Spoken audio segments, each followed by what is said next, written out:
Hi, this is Joel Hathaway here at Covenant Seminary. I'm continuing my interview of our Doctor of Ministry graduates. And today I'm interviewing a guy who a little bit falls outside what you would consider a traditional route toward vocational ministry. He is currently serving with a missions organization, and he oftentimes goes overseas regularly to Eastern Bloc countries, translates and works with gospel advancement in those areas. His dissertation is called, you need to read this, Experiencing Scripture, a qualitative study of the impact of a 12-week course on the science and art of biblical interpretation. What does that mean? Well, as you get to know this candidate, you'll realize that his legal background oftentimes regularly informs the work that he did in his Doctor of Ministry. Without further ado, let me introduce you to who we're interviewing today. Good morning, and tell me your name and where you're currently serving. I am Austin McCaskill, and I'm living in Little Rock, Arkansas. I'm doing missionary care for missionaries all over the world. And I'm also teaching at a law school at the University of Arkansas at Little Rock Law School here. So then do you have a background in law? Yes, I practiced law for 10 years before I went to seminary. First of all, what was your dissertation on? What was the topic? Well, it actually came out of my law practice. It was on hermeneutics and how to teach people principles of hermeneutics, because I basically earned my living drafting and interpreting legal documents. And those same principles, I realized, are applicable to any document. And there are specific applications, things you look at in the scriptures. But if you violate the basic rules of interpretation, you come up with screwball answers. I tell my kids that all the time, like, just participate with my attempt to communicate with you as to what I'm actually asking for. Don't look for the loophole. Tell me the approach you took to beginning this particular work.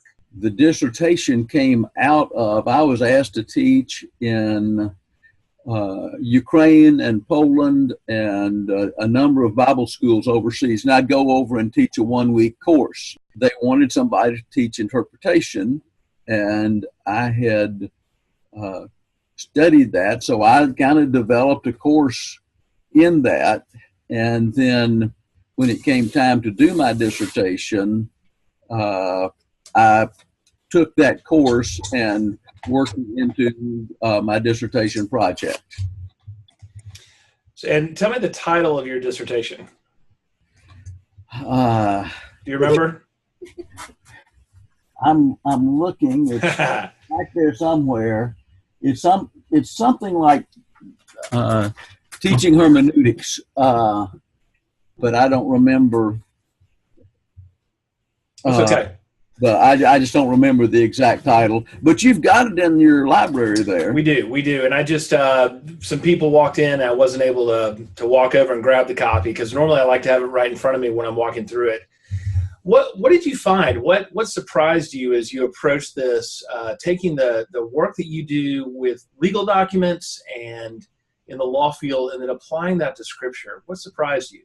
Well, I started reading more about hermeneutics, about biblical hermeneutics and legal hermeneutics. And, well, for instance, along about this time, I was handling a substantial size case that involved a whole series of pension plans. And the first one was like in 1942, and then they replaced it in 1945, and then in 57. And I mean, so you have a whole series of pension plans, which are plans given by the employer for the benefit of the employee. And there are certain principles that you use that make sense when you're interpreting pension plans and the succession of pension plans. And so I'm thinking those are the principles that you need to use when you're interpreting the Old Testament in the light of the New Testament. It's the same. I mean, God's giving us a covenant, a plan, so to speak. to bless us, and yet he has replaced it and supplemented it with a new plan coming out of the old. So tell me, I'm fascinated. So here you are, you're speaking obviously English, you're teaching Albanians, I presume through a translator, and you're talking about hermeneutical principles, which are going to have to be like employed in that moment. Like you guys have to employ hermeneutical principles in order for that communicative message to get to its target audience. I always worked with an interpreter on short-term trips, 1 and 2 week trips. And I mean, I might go to Poland for a week and then go to Ukraine for a week. There was an organization that asked me to come and teach. And so I did that. And I would always do it with an interpreter. It was important for me to figure out what the underlying text was for their translation. In other words, I didn't want to undermine their confidence in their Bible. And some of them would have like the received text, and some of them would have the Bible out of the Nestle Aland New Testament. And so I would try to be careful about that. And I would try to draw illustrations, not just from the Bible, but from their own history. Because that helped them realize that I really cared about them. You know, I mean, that just, because as you're doing hermeneutic, you're teaching passages of Scripture. And as you teach passages of Scripture, you know, Paul says that all Scripture is useful. And if you can't apply it, it's not useful. It means you don't understand it. And so, and most of the texts don't really deal with that. They will come up with, well, this is the proper interpretation, but if you can't apply it, it's worthless. The biggest thing that I have found helps people is to understand genre. When you open up genre and tell people a proverb is not a promise, it's a proverb. You know, historically, we get our primary historical information from historical passages.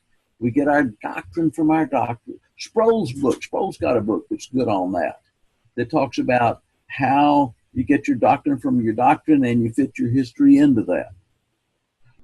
Austin, thank you so much for your time. There's a lot more that I could share from this interview with Austin. I've had to compress it a little bit in light of time. If you're interested in Austin's dissertation, take a look at it. You can check it out through the Covenant Theological Seminary library, also available via Mobius, the interlibrary loan.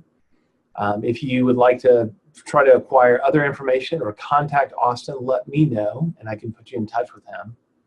Meanwhile, if you're interested in our Doctorate of Ministry or thinking about how continuing education can better equip you for the work the Lord currently has you doing, or maybe preparing you for in the future, something practical that applies directly to a ministry context that would benefit both you and other people who would read it, please let me know. Covenant Seminary currently offers Doctorate of Ministry courses 3 times a year with a rolling admissions. Thanks for joining us, and check back here for future interviews with our Doctorate of Ministry graduates.